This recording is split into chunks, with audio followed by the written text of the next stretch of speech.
This is what Fed is facing, a large pile of debt, and interest rates needed to be kept higher for controlling inflation.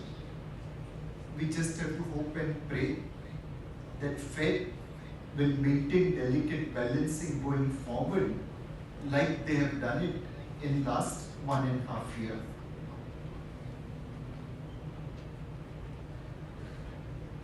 मैं यहाँ पे खड़े रहो, अभी वापस उड़ गया है। प्रेजेंटेशन हाँ नहीं चल रहा है।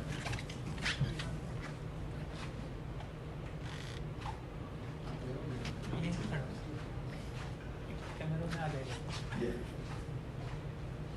The real worry for US is that normally their stock markets correct after interest rates peaked out. Yesterday, US Fed in unequivocal terms mentioned that interest rates have peaked out for this cycle. Now, will US market maintain momentum, or history will repeat itself and markets will go for a correction like it happened when interest rate cycle has turned?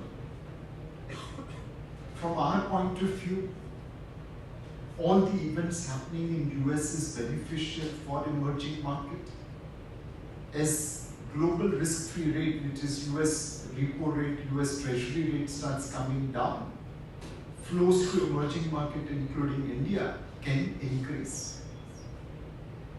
From an Indian economy point of view, we are truly an oasis in the global desert.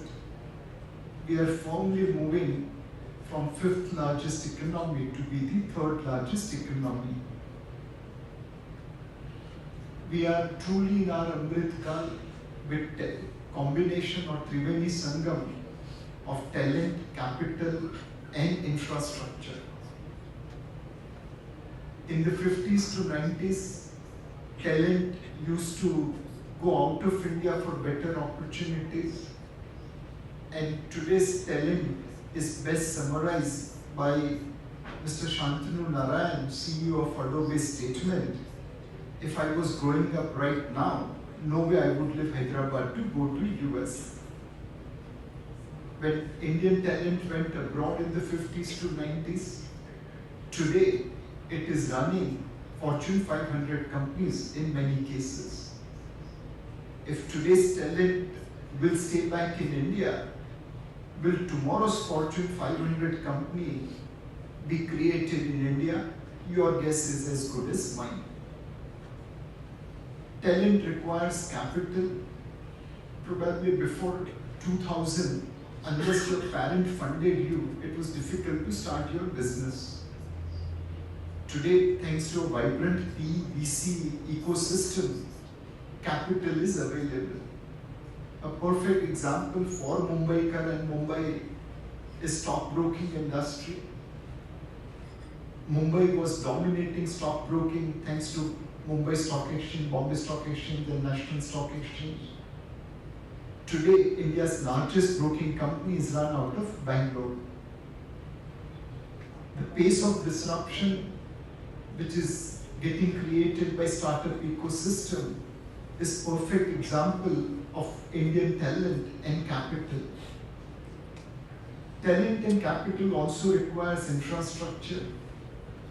What was built before 2013, almost same level of infrastructure is getting built from 2014 to 2024.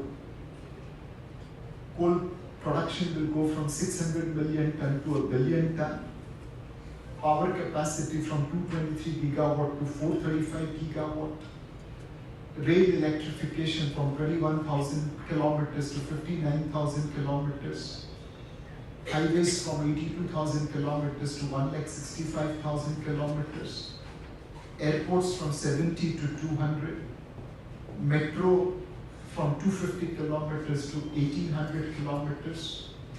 And ports cargo from 1400 million metric tons to 2800 million metric tons. Despite what we see in Bandra Kurla complex traffic, let me assure you that India's infrastructure is doing reasonably well outside of BKC. If there is one slide to summarize what is the future of India, this is that slide. Today's Maharashtra has same GDP which India had in 2005. In 17 years, Maharashtra has reached where yesterday India was. UP, Uttarakhand were combined in 2001. Their today's GDP is equivalent to 2001 of India. And Karnataka, Tamil Nadu and Gujarat are equivalent to 2000 India.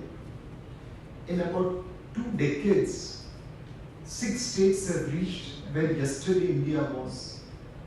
If we continue to work as hard as we have worked in last 2 decades, over next 2 decades, will these 6 states reach where today's India is? Effectively, we are looking at creating 5 times today's India in these 6 states over next 2 decades, if we work as hard as we have worked in last 2 decades. And mind you, there are 23 other states which are also working hard. The best part about our growth is prudence. In many parts of the world, they have to borrow more money to create growth. In India, debt and growth are moving in tandem. This is best illustrated in this slide, where slowly India's contribution to incremental global growth is expanding.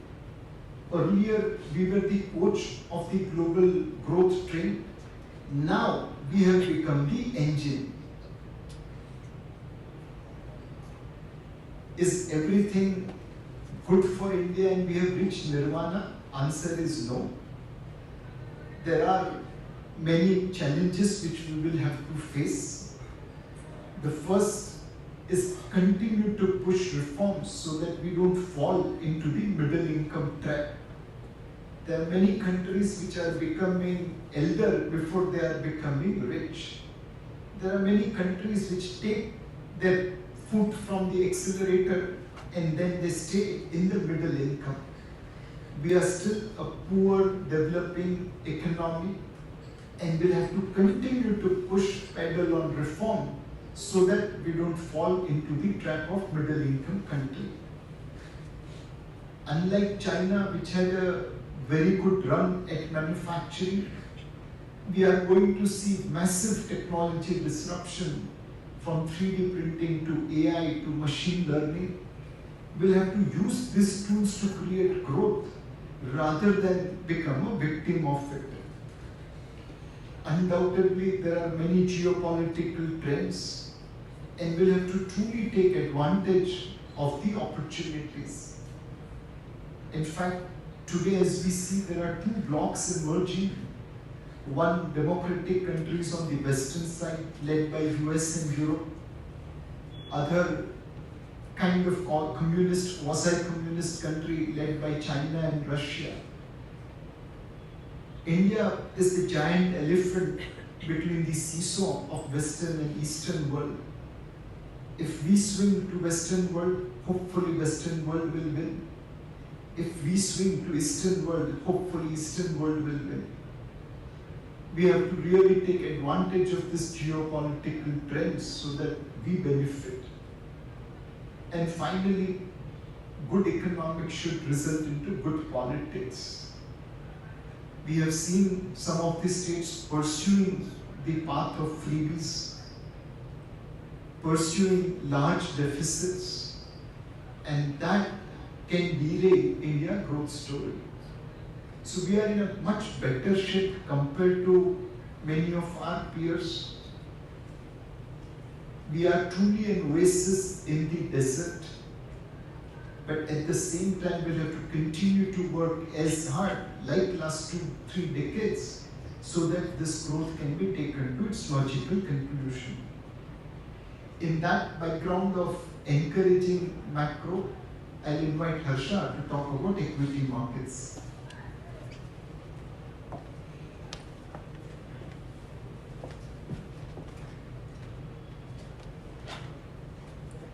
Hi, good afternoon everyone.